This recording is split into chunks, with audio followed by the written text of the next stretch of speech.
A house party meant to celebrate the life of someone who lost his life because of gun violence quickly turns into a shooting spree. Yeah, Danny, this reportedly happened early this morning inside a home in the south side of Chicago. Now, city police say the shooting took place just after midnight when at least 2 suspects opened fire on those attending the party.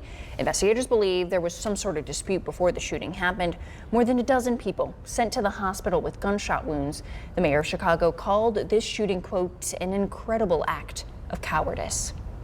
This is a horrible tragedy, and the people who have been most personally affected by it are traumatized by the experience. Right now, officials say at least 4 people remain in critical condition. So far, police haven't identified any suspects, but officers say they have 2 persons of interest in custody.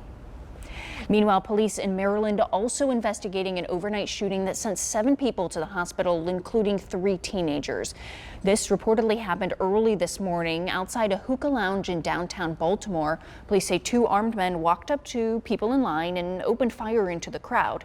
Detectives are currently looking for as many as 4 suspects, 2 gunmen, and at least 2 others who drove up in the car with them before the shooting. Now, as for those who were injured in that shooting, everyone is expected to be okay. New tonight, 1 woman is dead and another is severely injured in what authorities are describing as a vicious dog attack. Police were called to an address in Houston, Texas, when a man reported that his wife was attacked by 3 dogs. Only minutes after she was taken to the hospital, police say they received another phone call from the owner of the dogs, who said the animals attacked another woman. She was found lying dead in a ditch, covered with bites all over her body. The 3 dogs were then immediately contained. Officers say the dog owner could face negligent manslaughter charges. Well, a couple from Alabama could spend the rest of their lives in prison after police say they went on a week-long crime spree involving murder, kidnapping, and many other violent crimes. Yeah, Blair Leddit shows us how this crime spree, which spanned multiple states, finally came to an end. A crime scene leaving behind sorrow. I noticed all the police cars and the yard was taped up. Within 8 days, over 500 miles. Brutally, heinously. 41-year-old Brady Witcher and 28-year-old Brittany McMillan are now both charged with violent crimes in 3 states. The acts that these 2 committed over the course of these 8 days can only be described as a reign of terror. Witcher and McMillan face charges in Illinois, 9 counts of first-degree murder, armed robbery, and aggravated carjacking. 3 people were found in a home Thursday in Bethalto on Mill Street, shot to death. This does not appear to be a random act. It does appear that the victims did in fact know the defendants. It's terrifying. It's upsetting because around the holidays, you never want to expect anything like that. Before making their way to the Midwest, multiple agencies linked them to gruesome crimes. The duo also faces charges in Clarksville, Tennessee for a home invasion, a stabbing, and a Walmart burglary.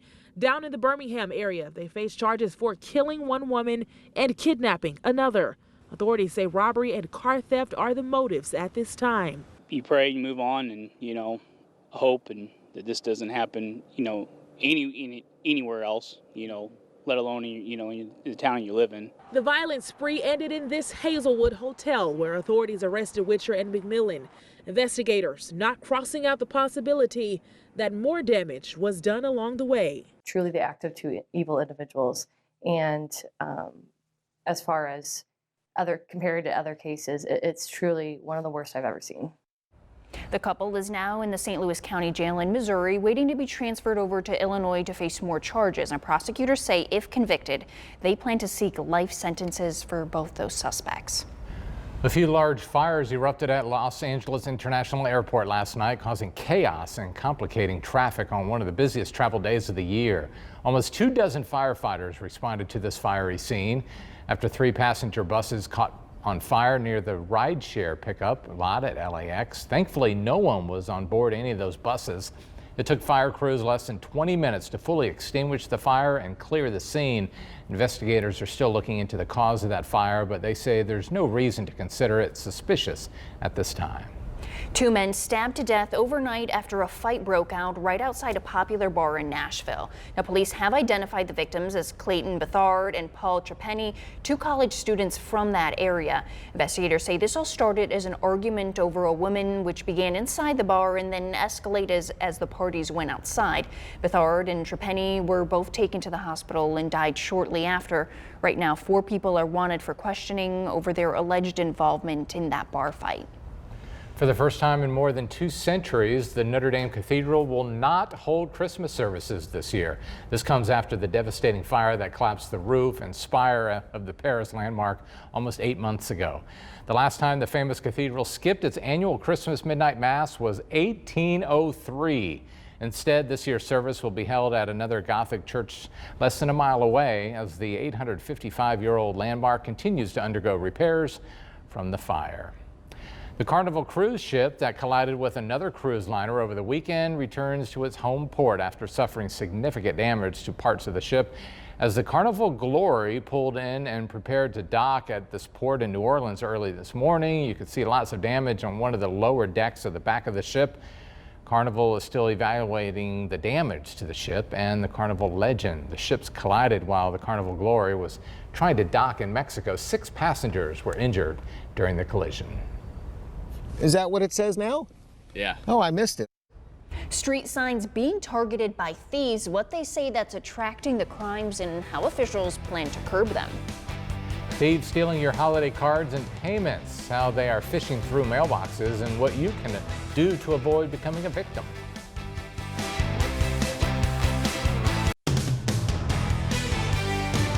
The final episode of the Skywalker saga, which spans over the course of 9 films across 4 decades, comes to an end. Yes, Star Wars Rise of Skywalker forces its way into theaters this weekend. How far away was the rest of the competition? Well, Rick Damigella shows us the top 5 moneymakers in the box office this weekend. Buried my 85-year-old father who committed suicide. Why are you here? Rian Johnson's Knives Out dropped from 3rd place down to 5th on ticket sales of $6.1 million, bringing it just shy of $90 million domestically and pushing past $185 million internationally. Let's dance! I judge a cat by its soul. The movie version of Cats couldn't claw its way past a 4th place debut. The big screen adaptation of Andrew Lloyd Webber's popular musical made just $6.5 million. Meanwhile, Frozen 2 slipped from 2nd to 3rd with $12.3 million, and Jumanji: The Next Level went from 1st to 2nd with $26.1 million, bringing its domestic haul to over $100 million after just 2 weekends in theaters. We're not alone. Good people will fight if we lead them. Even mixed reviews couldn't stop Star Wars: The Rise of Skywalker from rising to 1st place. The last film in the 9-movie Skywalker saga brought in an estimated $175.5 million. The impressive sounding number, though, is nowhere near what the 2 films leading up to it opened with. 2015's The Force Awakens debuted to $248 million, while 2017's The Last Jedi bowed with $220 million. In Hollywood, I'm Rick Damigella.